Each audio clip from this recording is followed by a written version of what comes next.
scourge of those who show moral abandonment, and yet they're surly, terse and intransigent, curmudgeonly, imperious, occasionally rash, and often quite smug or a little bit rash. It's true that they work to uphold our laws, but it seems they're not shy of a couple of flaws. While we don't think it right these fine folk to be shamed, there's a small attribute for which they've been famed. Of course this does not apply right across the board, but stereotypes do reflect a truth that is broad, and forgive us for subtlety akin to a brick, but they tend to present us uncommonly thick.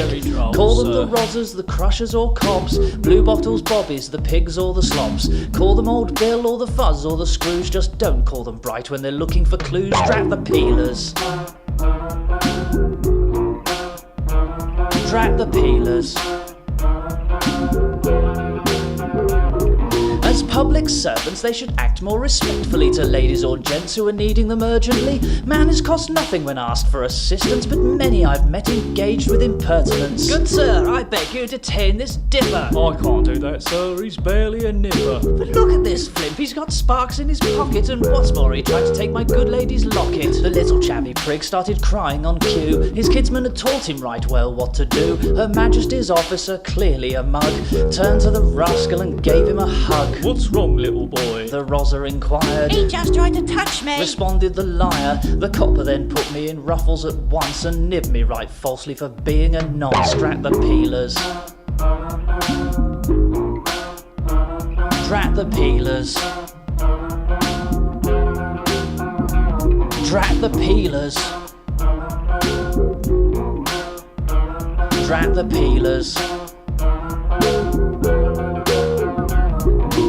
Highway signs and outs police slow. It's good that they admit it, but it really doesn't go to forge real faith in the keepers of the peace when that you hear is the sound of the police. If it's true they consider Mr. Holmes their model, then how is it they seem so perennially befuddled, confused or bewildered by the slightest complexities, and always needing others to assist with inquiries? Mere simple offences or trivial threats, they're slow to react but so quick to forget. Their purpose, a fact that's beyond elementary, is to fulfil the needs and the whims of the gentry, to apprehend scallywags, hooligans, ruffians on our accusation without pause or question. His knuckles are dragging and his eyes are shifty. Regard his demeanour, he's obviously guilty, and yet they dismiss us with withering gaze or turns of particularly sarcastic phrase. There's no need to be patronising, pompous or snooty. Constable, arrest him, I say, do your duty. Drat the peelers. Drat the peelers. Drat the peelers. Drat the peelers.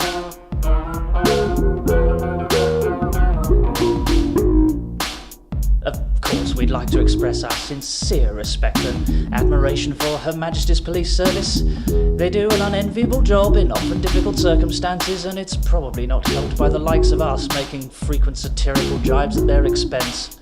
We don't doubt that they are, on the whole, perfectly capable and adroit, ladies and gentlemen, and that the simple-minded among them to whom we refer are merely the 400 or 500 individuals in every force who are rather letting the side down.